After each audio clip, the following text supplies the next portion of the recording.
But, it is what it is that happens. Things like that happen. I don't blame him for anything. That I was a little disappointed. Could you reconcile? Say it? Could you reconcile with him, do you think? Could you forgive him? I guess I could, but, we have to straighten out the country.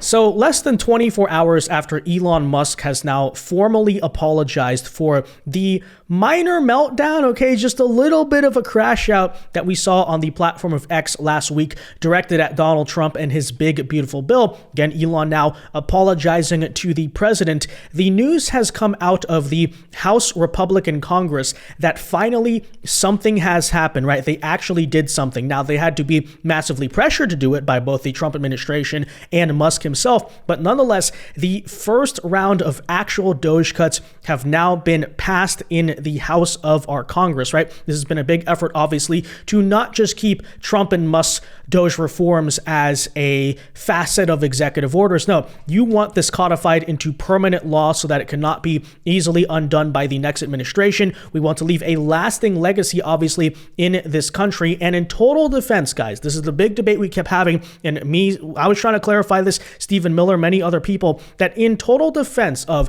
Donald Trump's big, beautiful bill, as we've addressed, it was a reconciliation bill, which by rule means you can only cut things like mandatory spending, right? And so, we don't have to get into the technicals there, but long story short, stuff like Medicaid, stuff like welfare programs, you absolutely can make reforms to through the big, beautiful bill. But things like USAID, Department of Education, those discretionary spending, right? You have mandatory versus discretionary spending. Discretionary spending has to be done separately by our Congress in rescissions bills and other things like that. So now, ladies and gentlemen, the news is here that, as you can see, the House Republicans have now just voted to indeed cut and actually basically here just abolish all of the funding for some of the major government sponsored and funded entities that have been sort of the face of the DOGE cuts themselves. Now, with that said, is there still plenty of work to do? Sure. But for a long time, right, for several months, I have been saying, hey, House Republicans, hey, Senate Republicans, why don't you codify a single piece of the DOGE reforms? Notice how Congress is basically just standing around doing absolutely nothing. Well, finally, ladies and gentlemen,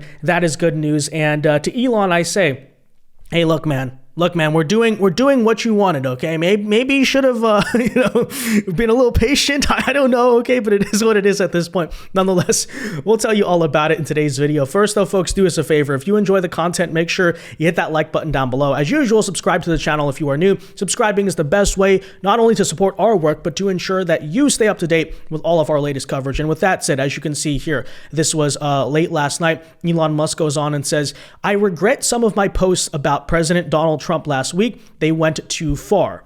So, just the basically apology statement nonetheless. But with that said, I think it is important and frankly, I guess, sort of interesting here to note the context of why this actually happened, because according to at least the New York Times, believe for them what you will, but allegedly here, Musk did indeed speak to Trump privately before he posted this message of regret. So I guess they had a phone call, they talked it out like men. One could argue maybe they should have done this all along before, they started, whatever. Okay, it's done now. Nonetheless, as you can see, it remains to be seen how Mr. Trump will handle the attempted rapprochement and whether the two men's relationship will be restored. Obviously, it goes without saying here that it is essential. I don't think that Musk has to be an active figure in the Trump administration. Trump has never needed Musk in that sense. I think rather, though, it is just generally more healthy for the movement if we don't have these two fighting each other, right? And go do their own things. I would say Elon Musk doesn't even necessarily have to be involved in politics, but you definitely don't want the most powerful man in the world versus the richest man in the world to be at war with each other. Who does that benefit? Well, nowhere in that answer is the American people. Nonetheless, here, guys. So as you can see here, President Trump received a phone call from Elon Musk late on Monday night, which led to a public expression of regret from the billionaire early Wednesday for the attacks he lodged against the government, against the president, I should say, in their extraordinary public showdown last week, according to three people who were briefed on the call. Mr. Musk's outreach came to Mr. Trump after the tech entrepreneur spoke privately on Friday with Vice President J.D. Vance and the White House Chief of Staff Susan Wiles about a path to a truce between the two men, according to two of the people. So You notice here, Susan Wiles obviously is a professional, okay, big architect of Trump's 2024 victory, basically professionalizing the campaign, also professionalizing this White House. I think it is worth noting here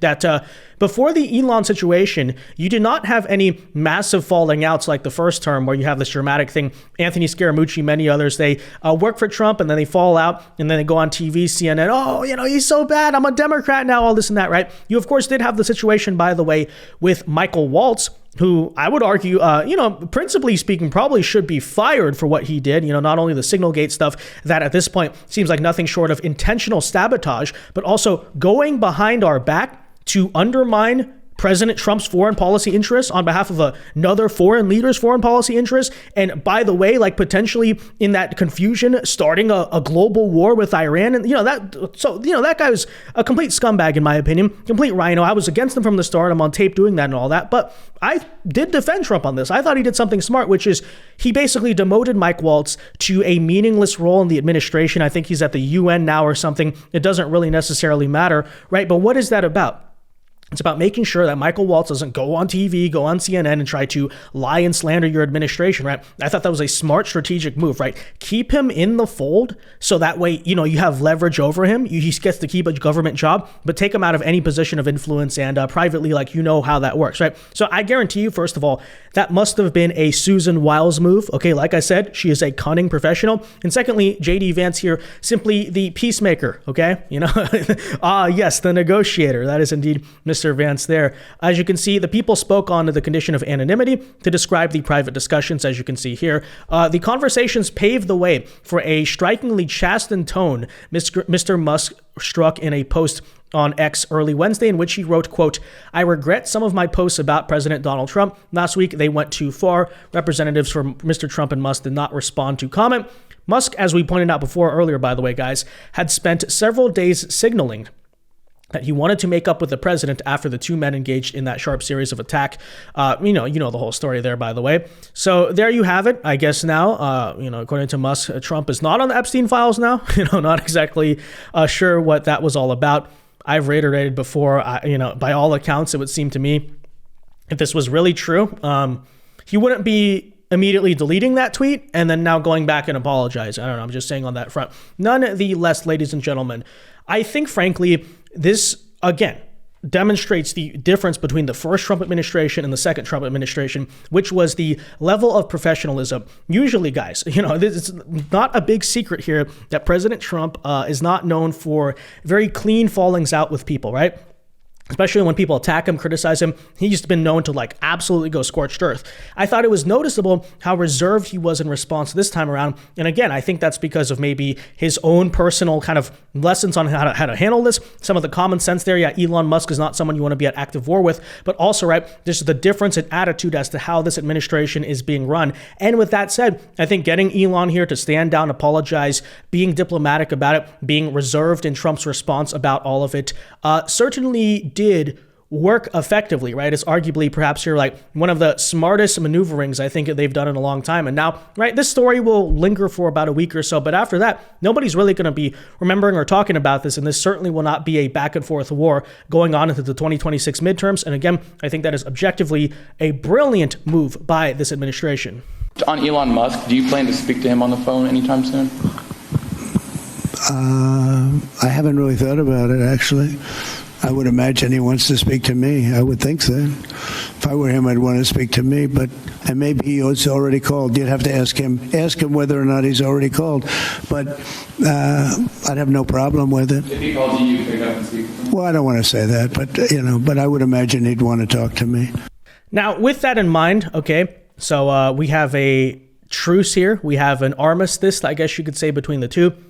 The important part is not the personal politics. The important part is not the drama. The important question is whether or not the legacy of DOGE, now that Elon is gone, remains in Trump's administration and the greater federal government. And again, as much as the blame here can be put on the big, beautiful bill or whatever, the point I have repeatedly noted here is that the majority of the DOGE cuts were done through discretionary spending, right? So basically you have the mandatory spending that includes things like, the government entitlement programs and all that, but all of these departments, right? Department of Education, USAID, all this stuff, State Department, a lot of that falls under the term of discretionary spending, right? What the federal government chooses to put out grants for, all these fundings of bogus nonprofits and all of that, the icon, kind of the shining star of government waste. And as I noted before, right?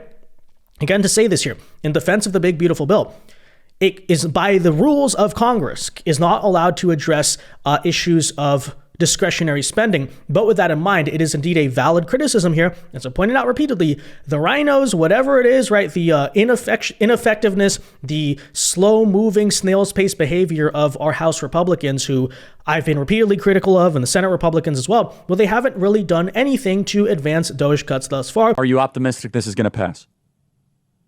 I am optimistic, very optimistic, because fundamentally, I have faith in the power of the Trump voter. Yes. More than anything else, I have faith in the power of the Trump voter. The people who waited in line, the people whose hearts fell to their stomachs in Butler, Pennsylvania, and then leapt with joy when he stood up and raised his fist, the people who've been going through rain, sleet, and snow for 10 years, the people who endured alongside President Trump every prosecution, every hoax, every witch hunt, at this moment of culmination of victory for the movement, I have faith in them to demand their members stand with President Trump, the man who has led this movement to one hardship after another for 10 years to bring us to the precipice of this victory. That, of course, is up until a couple of weeks ago, the Trump administration in the White House sent down specifically this first round of DOGE cuts, as you can see. It was a $9.3 billion cut that would include defunding things like USAID, NPR, and PBS. So, right, you can sit there and say, oh, that's small, right? We need more. Obviously, we need more. Okay, that's not the point. It's being called the first round of DOGE cuts for a reason. But the reason we're doing it this way is to say, okay, let's actually be clear, first of all, what we're cutting, right? Let's do that. Let's make a statement. Let's show something here, number one. But also what I think, guys, is so important about this, the reason I actually like them doing it this way is that way, right? As you can see, the vote here was 213 to 207.